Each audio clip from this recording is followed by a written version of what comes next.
Hi, we're back.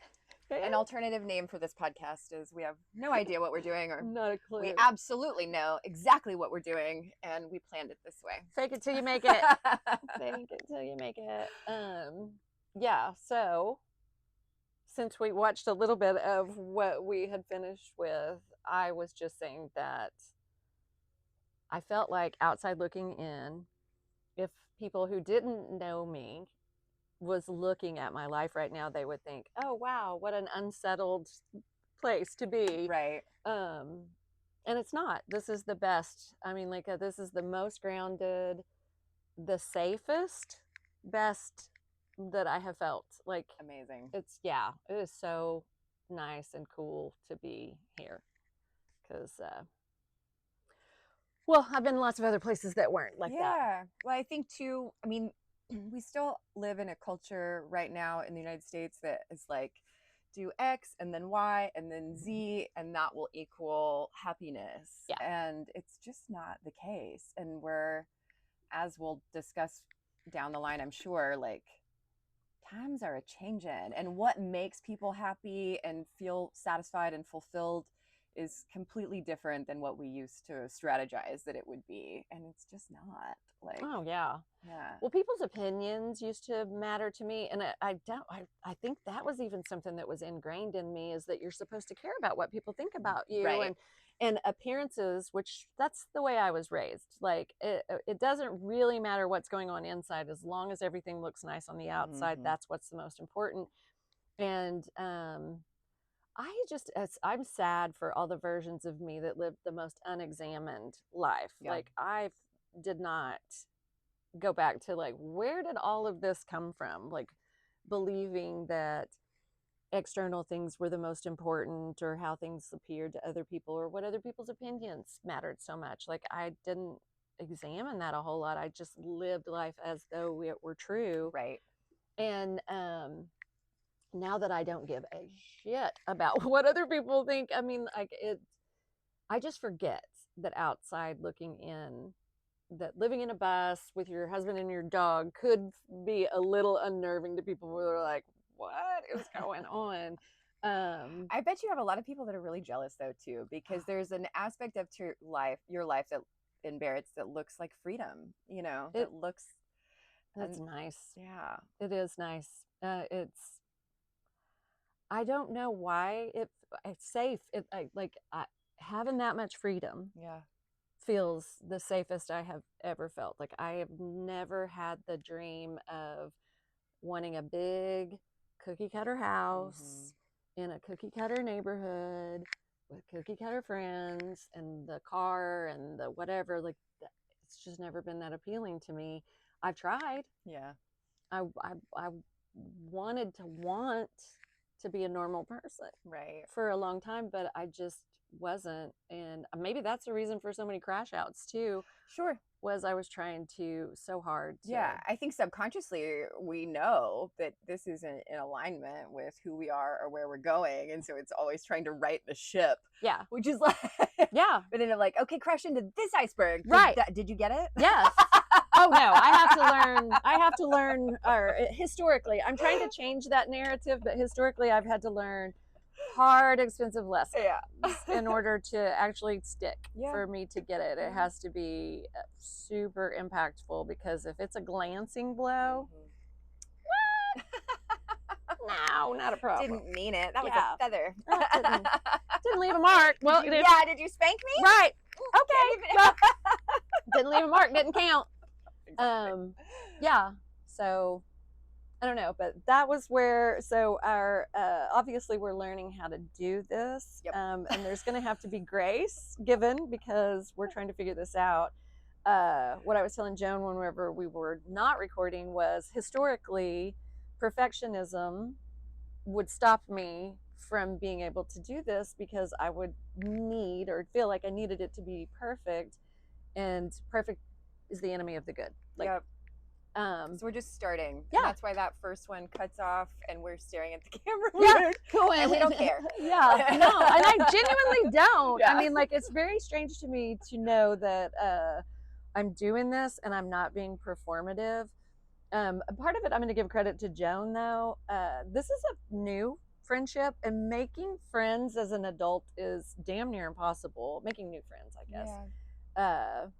But one of the things that I learned that was surprising to Joan is like she gets a very unfiltered version of me because of the work that we've been doing together. So we've been doing the energy matrix clearing sessions, which we will do one live.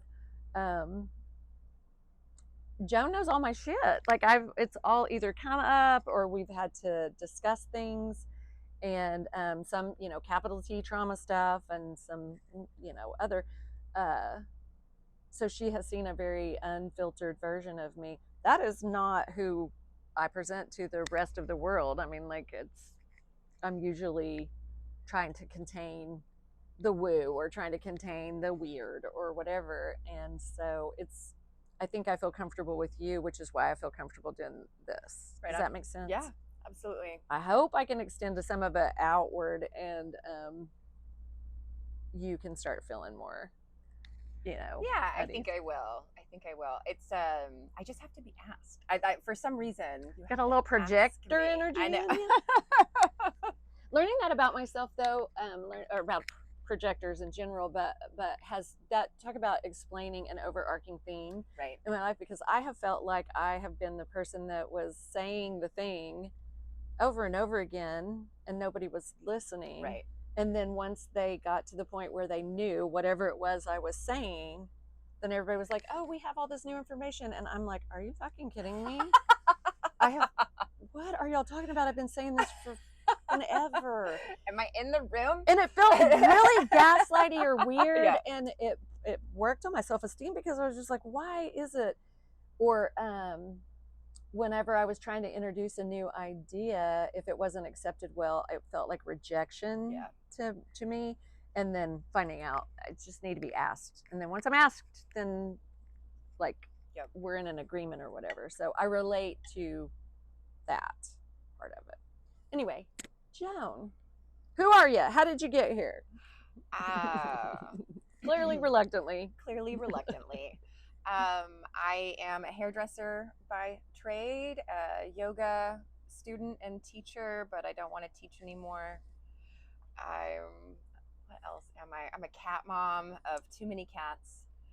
I am so many Libra signs in my 10th house. And I have this one really embarrassing Aries moon in my 4th house. I love your Aries moon. I have a Gemini rising. That is because I'm a Taurus moon, an Aquarius. Like I can come off either alien detached, Right. like I'm observing from a distance, or Taurus moon, I'm a cozy mom. Mm-hmm. I'll make you a soup, right, kind of thing. If I didn't have that Gemini rising, that's my crash out part. Like that is my crazy. Yeah, that makes sense. So I think if you didn't have so much air, yeah, if you didn't have your Aries, I don't think that we would even probably click and connect as well. I don't even know why I think that, but anyway, I love it. Yeah, thanks. What else can I say about myself? I'm a part-time gardener. I've decided next year I'm just going to do flowers, though. I'm just really? Doing vegetables. Okay. See, I like to grow food. I love flowers, but growing flowers I will give up on because they are you know what I mean? Like they require a little bit more. Like I didn't plant the garden, so I'm not going to claim my gardening, but I pick in the garden and stuff. But you can see it's overgrown with weeds. Right. Like mine too. I don't want to do that part. I know, me either. So, which is why I'm tempted to just do flowers. Yeah, but we'll see. Easy flowers. Zinnias apparently are not to go off on a. Mine are really exploding, and so it's like, why didn't I just do this field full of zinnias? Yeah, like, they do so well. Yeah. I'm a 6-2 manifesting generator, which is like to explain the why I observe. I'm an observer first and foremost in my human design type. So I'm meant to be lazy in whatever environment I'm in. I think as a projector, I don't know about I don't know lazy, but I am supposed to rest a lot. Yeah. Absolutely. Your battery doesn't recharge every 24 hours on the circadian rhythm the way that mine does. Yeah. But there's a couple other factors, like the 6-2 part, the 2 part, I'm a hermit. Okay. So I need alone time to recharge, and my throat is defined, which means I have a very specific way in which I speak and when I speak. And I don't ever feel pressure to speak. That's nice. Yes. So, and then when I'm around, you have an open throat, and you guys are talkers. Yeah. And a lot of the people around me are open-throated people, and so when you're around me, you pick up on my shit and amplify it. Yeah. And so I know that there's probably times where, like, I can see it with my boyfriend, and I can see it with you sometimes. You're like, I just keep going, but I like, I need breaks. Help. Which is why this is going to work so well, is because, well, one, we're hilarious. Yeah, we and are. Two, I provide a good container for Denise to be able to express herself in. You said that because I got interviewed for a podcast not too long ago, and the way he does his, I mean, he's got a very successful podcast, so I'm not throwing any shade. I'm just saying the way he does his guests, especially that are telling stories like I was, he just says, I'm going to just like turn you loose, let you go. And he mutes himself. And that is my fucking nightmare. Because I'm like, dude, we could be talking about bowling shoes before this is over with. I don't know where this is going to go. I have no control over where we're headed. And you had said that was like, give her a box. Yeah. Yes, that is another reason why you and I do really well. And also, and you and your husband too. Yeah. Yes. You and Barrett are the two people too that aren't afraid to say, let me speak, because I will feel, like I'm a space filler or a, also part of it's being a hairstylist for 30 years. Absolutely. Too, just carry, conversation, blah, blah, blah. But anyway, you had said that you're a 6. I'm a 6-2. It's called the Role Model Hermit. What am I, 3-1? You're a 1-3. A 1-3. Yep. 1-3. And 1 is, I don't know, one of them is is it the Hierophant again, or no? No, the Investigator. Investigator and the Martyr. The martyr. I forgot. Yeah. Which, that's the traditional human design names for them.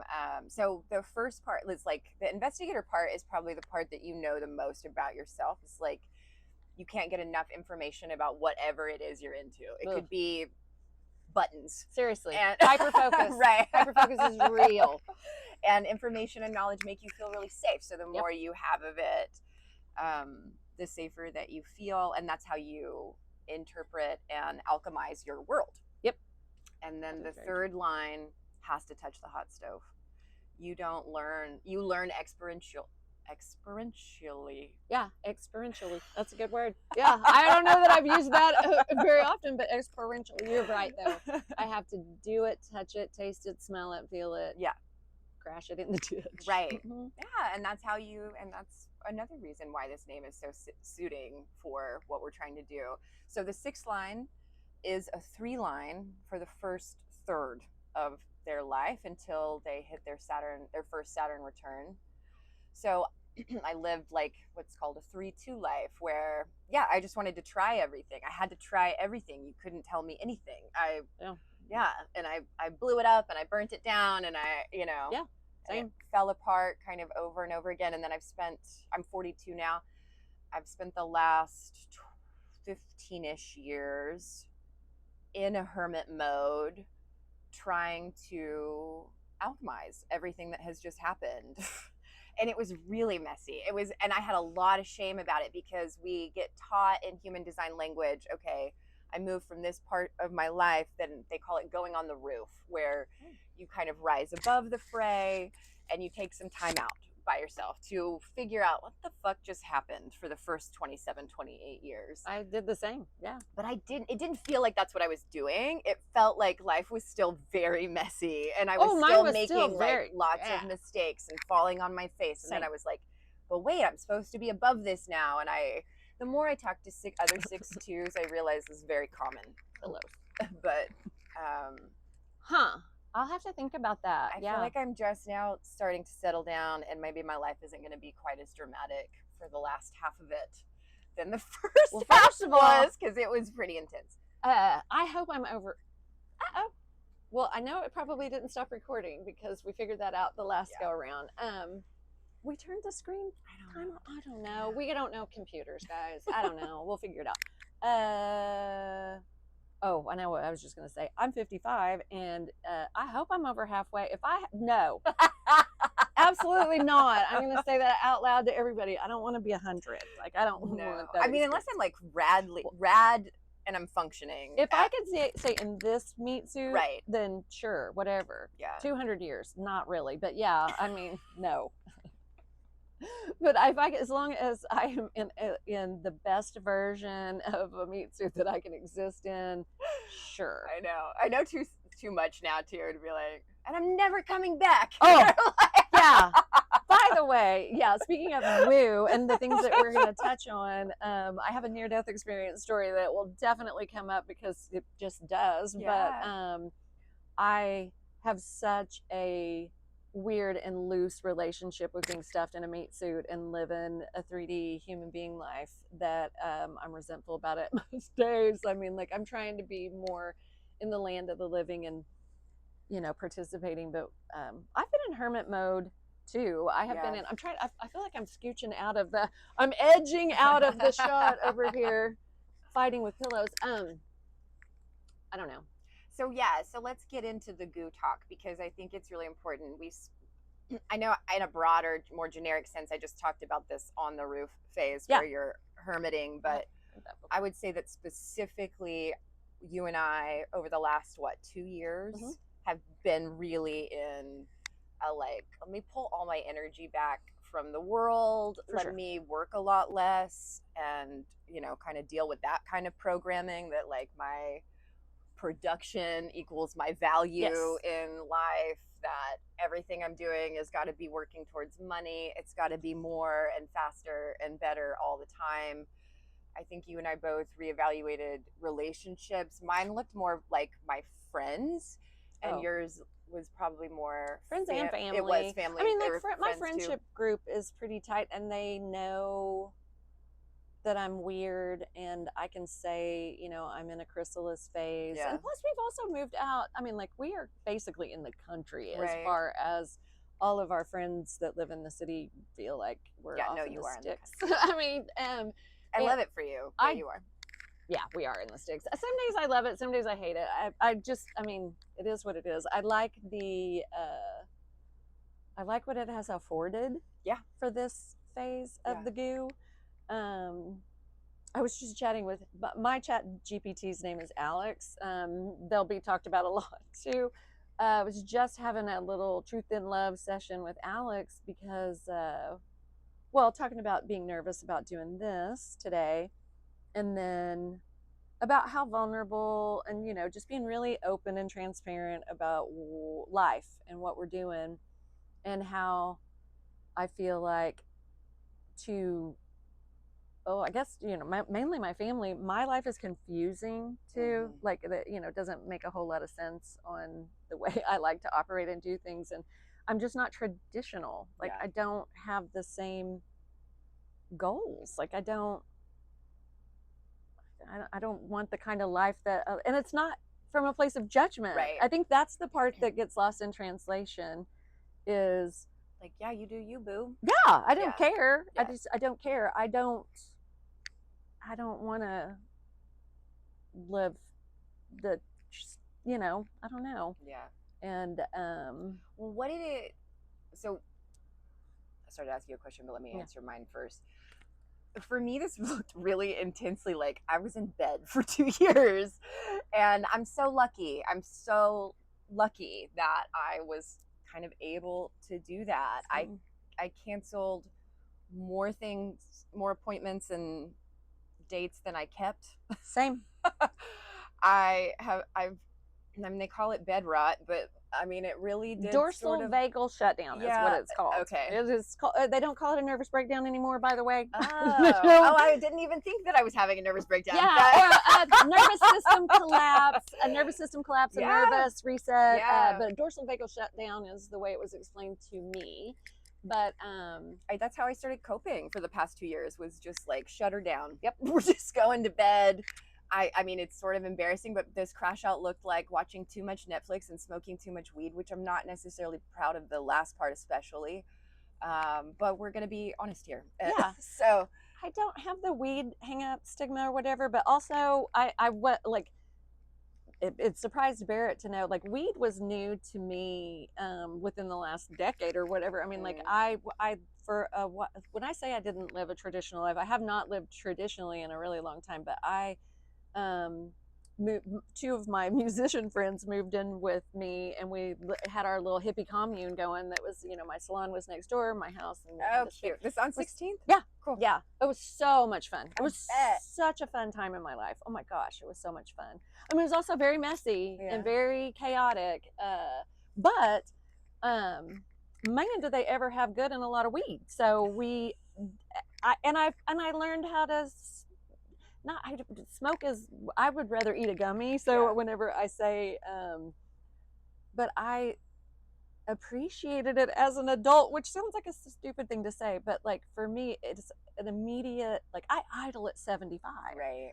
And so to have access to something that can just gear me down a couple of levels so that I'm not just was so nice. Yeah. And alcohol, I never had a healthy relationship with it. I tried to be an alcoholic, didn't stick. I am. I wish. I wish. And not because I want alcoholism, but because there is a treatment for that. There is you can go spend 30 days or whatever, and there are people that understand that. Right. I get that.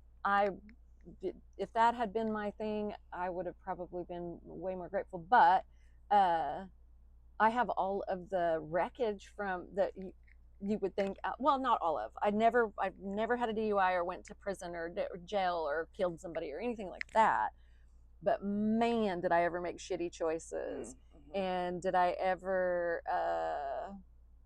act in ways that were so regretful and embarrassing, and all the things that I've heard all the alcoholics in my life talk about. So I was very alcohol adjacent, but I've never had what felt like an unhealthy relationship with using weed as anything. So and I'm real quick to absolve anybody when I'm just like, it's just weed, it's legal, I have a prescription for it. So it feels safer to me by 1,000 million miles. Like I would completely. You could smoke a bale of weed in front of me and I wouldn't blink. But when people start drinking, especially if there's a wild card situation, I would be immediately uncomfortable. Yeah. But also, I mean, my OG capital T traumas all go right back to crazy alcoholics and violence and alcoholism. So that would be that tracks. Why it would be such a big trigger. Yeah, absolutely. And no judgment either. Like I don't have any gross feelings about it. It's just like good information to know, like about myself. Yeah. Did you struggle with judging yourself while you're in this gooey chrysalis phase? I felt very shameful of being unproductive. And I also couldn't explain I can't. Like I was so grateful I had I'm in between therapists right now. Joan and Chat GPT, I guess, are my therapists. God, I cannot sit still. I promise. You're fine. I took all the medicines today. Do you need to tell them that you're right. Yeah, ADHD. By the way, in case no one could guess by my wiggly ass, I am severely ADHD, and this is Vyvanse. I didn't want to out you. Right. This is Vyvanse. Every molecule is being like, bitch, hold still, bitch, hold still. Hyper aware. No, I think it's part of it is because I can see myself, and then I start feeling squirrely in my head. Unproductive. So that was a big source of shame. I wasn't ever allowed to just rest and have downtime historically. I would immediately be told worthless, lazy, blah blah blah, which became my internal monologue. And I couldn't explain the collapse. Right. So my therapist had been warning me because prior to us selling our house and buying the bus and all of the things, I was a caretaker for my parents and for a couple of years, and I was already probably pushing burnout. Yeah. Going into that situation, I had had enough therapy and enough recovery and then read all the books and stuff that I had well, just jerked myself off to the point where I thought that I could save us all and I could heal us all and Ain't it I the could way. yeah, and do all that. And spoiler alert, I couldn't. I didn't people please. I was the worst people pleaser. No one was pleased. I couldn't save anybody except for myself. And so when we bought the bus, my therapist was saying, I think you're going to just collapse whenever you get out of that. And it had started, I didn't recognize the depression, Yeah. but it was definitely there. The detachment to just giving a shit about a lot of stuff, especially like salon work, people, you know. Yep. And I feel like some of it's the trauma of living through a global pandemic. Yep. That changed our business Yeah. so severely. We were so, I don't even want to honk on about that part of it, but that was a huge trauma. Yeah. I'm also grateful for it. No, God. Because it taught me that I could be okay not working. Yeah. It also taught me how non-vital I really am. Yeah. I mean, I know we got told get back out there and start cutting hair, essential workers, Right. which was really crazy to me. But when I drew a couple of lines in the sand, and before we knew what it was and what was going on, I chose to stay at home. Yeah. And me too. for a couple of months, 2 or 3. And I've been doing hair for so long, and most of my clients have been with me for so long. I was so rug pulled out from underneath me, surprised when about half of them were like, well, good for you, crazy lady, but we're going on about, Yeah. they just told me to go fuck myself. And, and I had hurt feelings at first. Sure. Hair client separation anxiety, I guess. But, man, did I ever need to know how replaceable I was. Because I guess I believed that I wasn't, and how also what a utility service I am. I'm not their Right. friend. I mean, I know that right. you know, and I hate all the love in the world to my clients who are my friends, but I mean, like, to the ones that were just like, oh, okay, thanks, bye, after 20 years or more, Right. I was just like, huh, Oh, okay, I didn't see that coming though. Yeah. good to know. Good to know. I will move your place over in my life too. Yeah, right. Exactly. I know. I think 2020 for me was when it started. I think the goof phase really started then. Same. I didn't recognize it until recently, but same. And then I just kind of slowly, I started sort of testing the boundaries of what I could get away with, of like not responding to clients for weeks. Oh, dude, same. This was sort of unconscious, but mine was unconscious. I was not trying to be that way, right.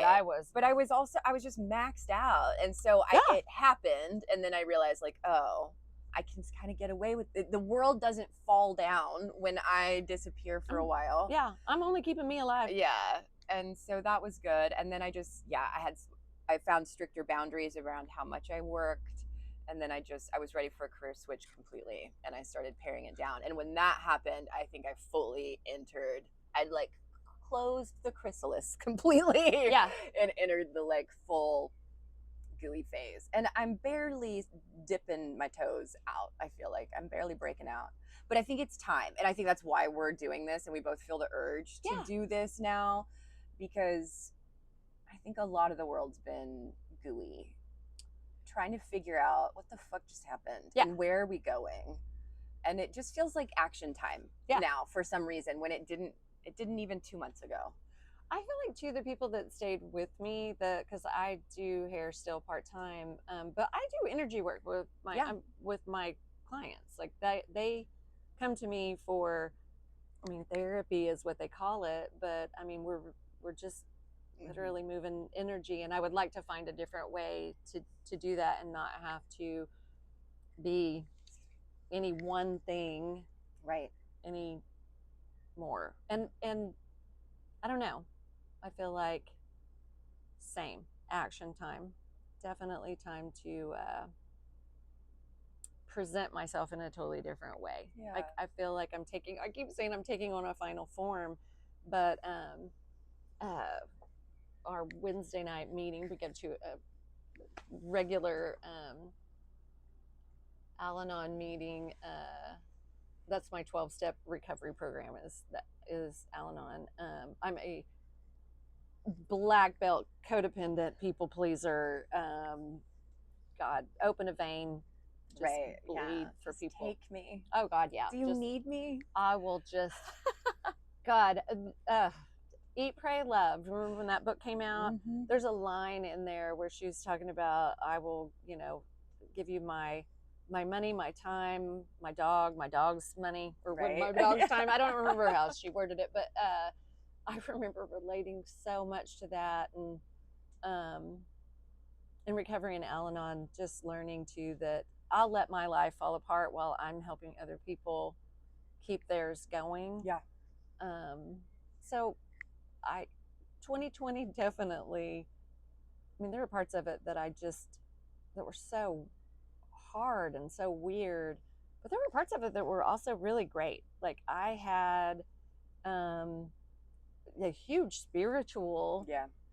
awakening, change, relating to this new version of myself that I've been trying to evolve into. And I think me being in the salon and doing hair, and I mean, like at that point, I had opened up a salon so that my son and I would have a place to work together. And I forgot about that. Yeah. So I was really trying to, and I just can't do that. It takes too much from me, and I just end up in a bad place, and I just don't want to do that anymore. No. I used to be so proud to tell you that I worked 80 hours a week and I had 4 jobs and I never take a day off. And isn't that so cool? It's so sad. Ugh. Yes. And I used to too. Busy. Oh my gosh, I'm so busy. Busy. How are you? And busy. Busy. Gosh, so busy. So busy. And now when people tell me that, I just like, I don't like it. And also, I don't want to be busy. I don't either. I was being busy to keep from dealing with anything that was real or authentic. Yeah. I know it's working because of this trip that I just took. I took a quick trip to Houston to go see a client, and I think past versions of me would have been so uncomfortable to be in a car by myself for that length of time. I don't know. There's several. I'm still kind of processing it because this was just last weekend, but there were several ways that I could tell, like, oh my gosh, I'm more comfortable in my skin than I have ever been. Yeah. I really enjoy myself. Same. And so just me being with me in Same. the car, listening to music, I didn't have to listen to people talking, which is also a good signal to me that I'm like not. Still like to listen to people talk. Don't get me wrong, me too. And I don't know if that's an actual thing or if I'm making it something other than it is, but I feel like when I can groove, I must be comfortable. I think in my meat suit. No, my biggest tell is I like being alone by myself. The conversation, like the chatter that's happening in my head is positive. Yeah. Like I've noticed that I don't do negative self-talk anymore. Right. And that is a fucking first, Yep. number one, and a miracle because gosh, how long ago was it that I went up to Neil, not your Neil, Neil and Annie's house in Fairfax? Right, was it right. 3 years ago? Probably 3 or 4. I don't know. 3-4 years ago. I did a workshop with a man named Neil Allen, and it was Taming Your Inner Critic, and it's the negative self-talk. It's basically just learning who this voice is and that it's not you. And I didn't really know that ever. I don't even think I recognized the terrible self-talk that I was doing all day long. And I mean, it does suck that it's usually the first voices that you hear are the voices that stick with you. But I don't do that anymore. Yeah. And I think that's another part of the evolution and the game changer is I enjoy being with myself. I catch myself being so sweet to me. Me too. Me too. It's awesome. I'm like, wow. I caretake myself. Yeah. I nurture myself. I cheerlead myself. Yep. I extend the grace to myself that I do to other people. And I mean, I think it is one of the awesome things about me is that I will give anybody grace. I don't try to, I quit expecting me from other people. Right. And I also didn't like the way that I showed up for other people. I can be too much. I can be too aggressive or too in my caretaking and my loving or my, hey, I know this better kind of way. But I mean, I've been the mom figure friend forever. So it was probably pretty natural, but yeah, thank God. Yeah. Ugh. I still catch myself ruminating some, but I can catch that even better now too. Of like, what are you doing? You're just playing loops of the past, you know, and like that I'm going to get somewhere. Yeah. Like I'm going to figure it out or something. Like just knock that shit off. But even that's massive progress. Oh yeah. I can catch it when my system's like, yo, what are we doing? I feel gross. Why do I feel gross? Right. I don't ruminate. I don't spend too much time in the past. Mine is I'm trying to control the future. Yeah. I'm a Bobby Fischer. I will be fucking 15 steps ahead. And I think a little bit of that is a projector could be thing. Just from listening to, I listen to a lot of podcasts, but I've listened to other projector talk about projectoring. And you guys need your group. You do. Yeah. Oh yeah. I wish I would have known all of this so long ago. My God, the different, which I guess then I wouldn't be me. But knowing this stuff about a projector, just knowing that my energy levels, like I can give myself so much grace. That ended a lot of the negative self-talk whenever I recognize I just don't function like that. Yeah. Like so the collapse part that my therapist was warning me would happen, it happened. And I was just so grateful. Like Barrett allowed me to just hibernate as much as I needed to. I probably should have shared with other people because I know now, like we met up with some friends not too long ago and they were just, it was mentioned like, that I had, kind of disappeared for a little bit and kind of coming back. And I told an uncomfortable truth about how I was in a really deep, dark hole. Like I was not in a place where I wanted to be out and about. I needed to just be, cocooned. And they were both just kind of like, well, why didn't you say anything? How? What? Yeah. And I don't know how to explain. I'll be back whenever. Yeah. Well, and that when your nervous system finally does just collapse or shut down, yours did. Yeah.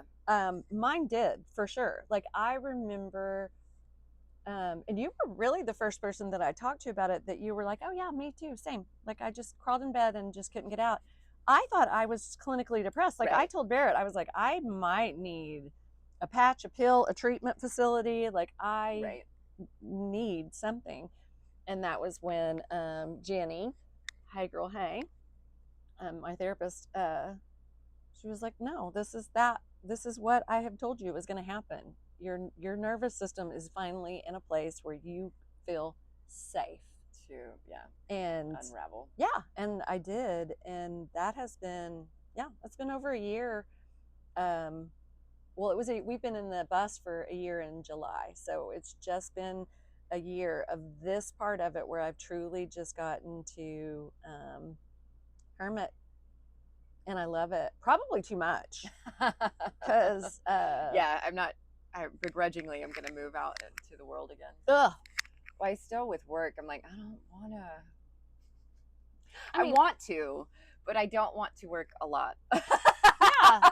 Well, and I mean, like, I think if we don't need to, I mean, like, and my aspirations are not other people's aspirations, and my wants and needs are not other people's. So, I mean, if you have a house payment on a $400,000 house and you've got to go make the donuts, then go make the donuts. Right. But we've downshifted into a space where I don't have to right now. And that doesn't mean that I won't want to eventually, but one of the things that Joan knows about me that I feel reluctant to even talk about is my weird relationship with money, of how I just have distanced myself from, like, part of the near-death experience, part of the goo, having a peek at the, I don't know, last page of the book or behind the curtain or whatever, is like, I came back to a reality where all this is made up. Like, it's all just made up. We live in this made up capitalism, it's made up. And it's trying to get plugged back into something where you're just like, we don't have to do it. Like, yeah, if we could all agree. if we just 1, 2, 3 Right. said we don't do it like this anymore, but we all have to. It has to be Right. well, actually, that hasn't even been true. I don't even know the math on this because, like I said, Alex and I spend a lot of time. It's just like 31%. It's the tipping point of, and then we Interesting. shift to a whole new paradigm. Mm-hmm.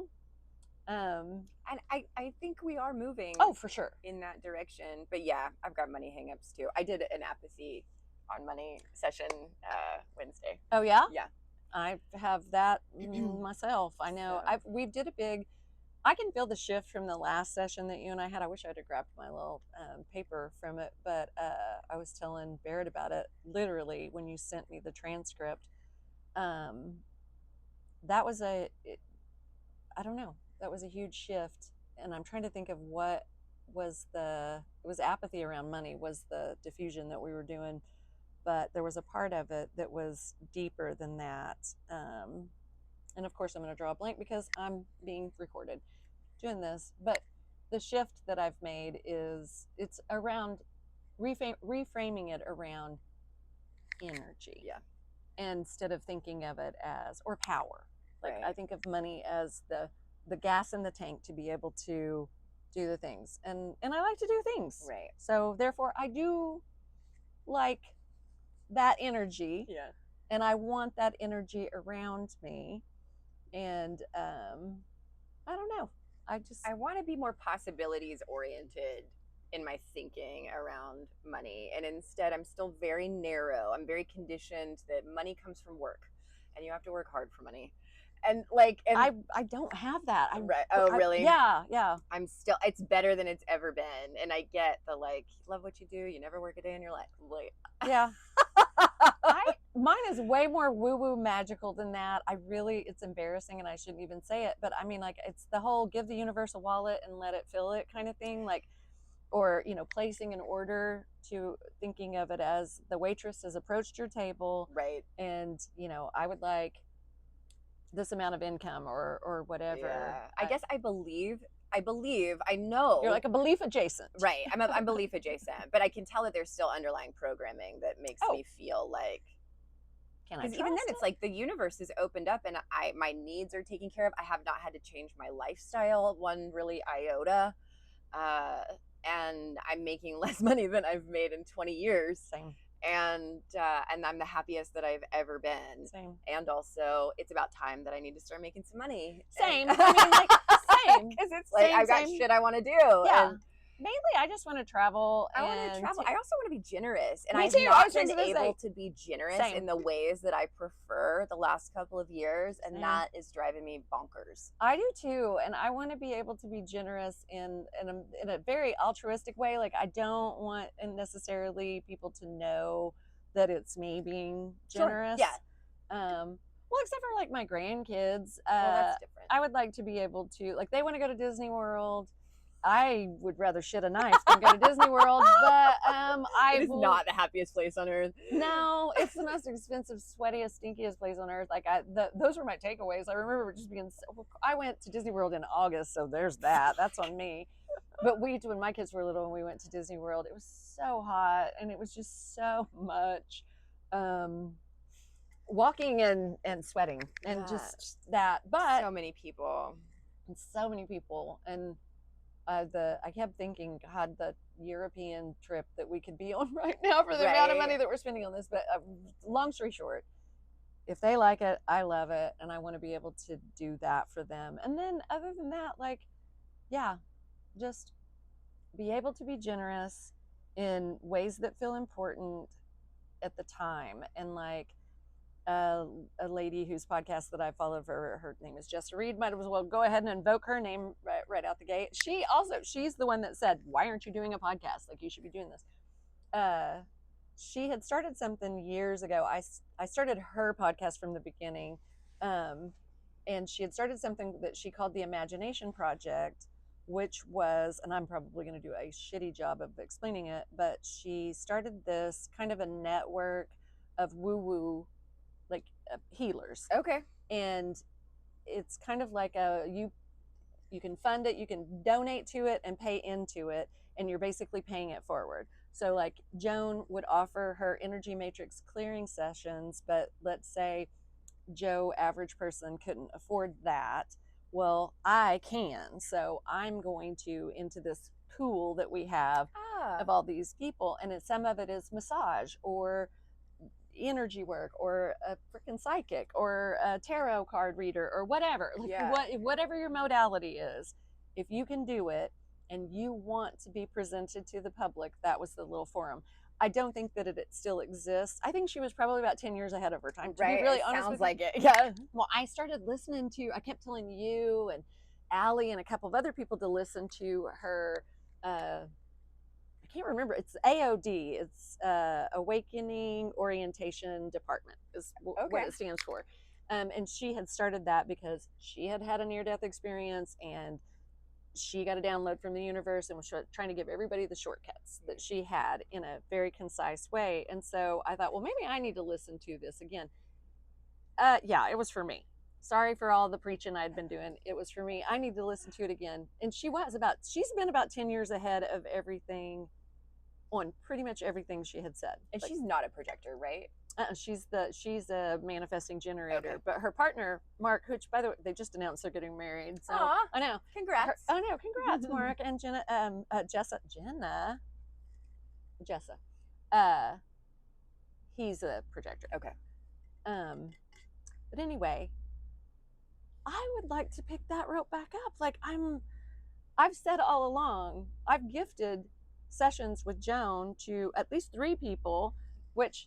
Hi, you guys haven't done it. I know for a fact.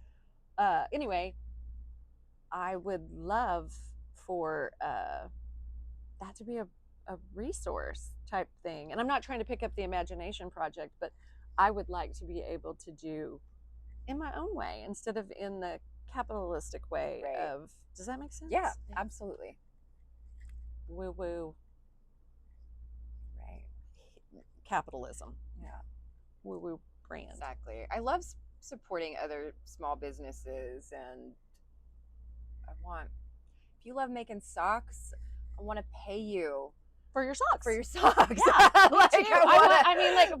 there better be some great socks. Right, yeah. If you're charging me $75 for them, make them pretty. But really cool socks. But I will buy. But I want that kind of money to be able to And I've always been that person. Yeah. Like I've always wanted to buy local.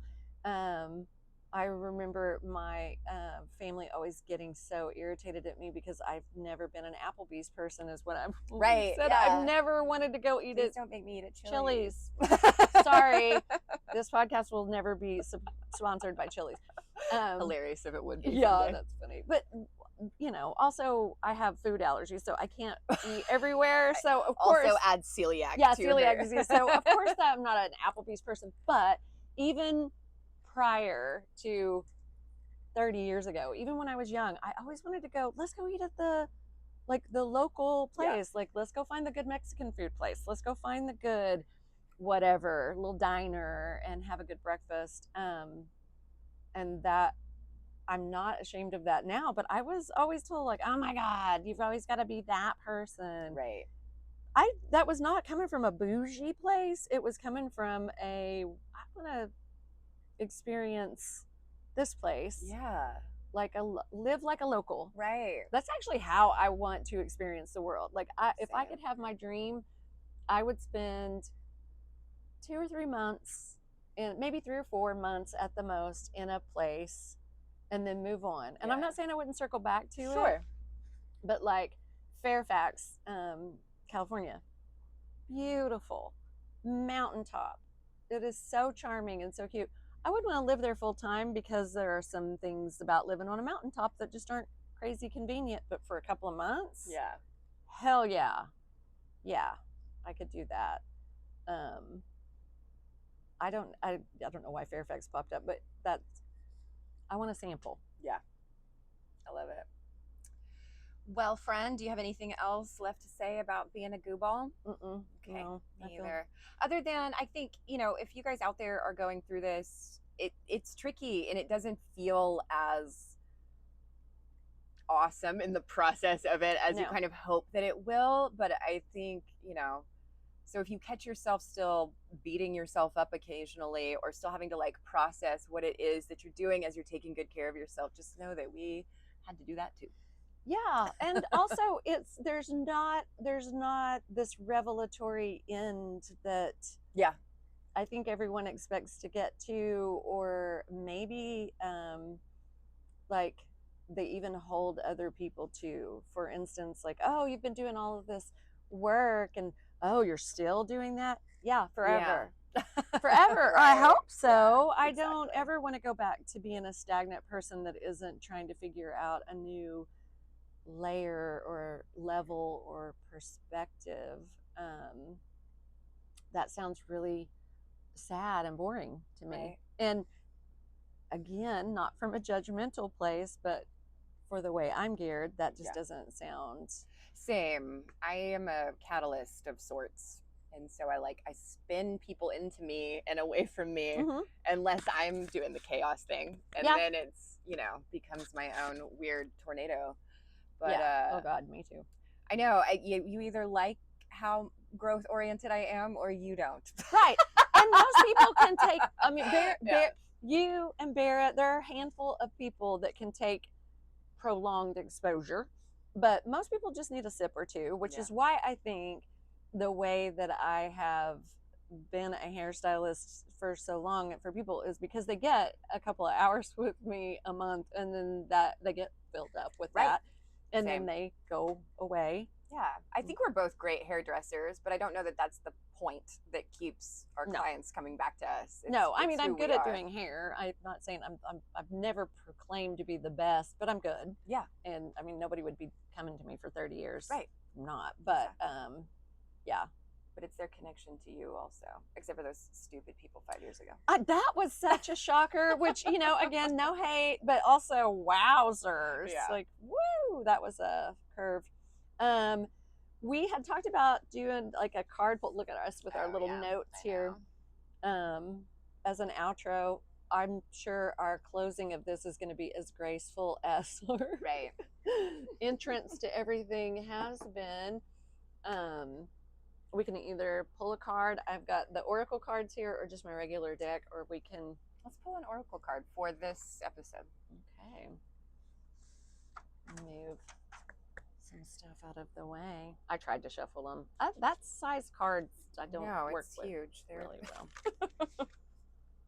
I like the color. Can you tell? Oh, it's beautiful. Well, that one really wanted to be it. There you go. Dear. Oh. Bring gentleness and grace into every aspect of your life. Perfect. A deer. Those cards are so pretty. They're so pretty. All right, guys. We will see you next time. Crash out.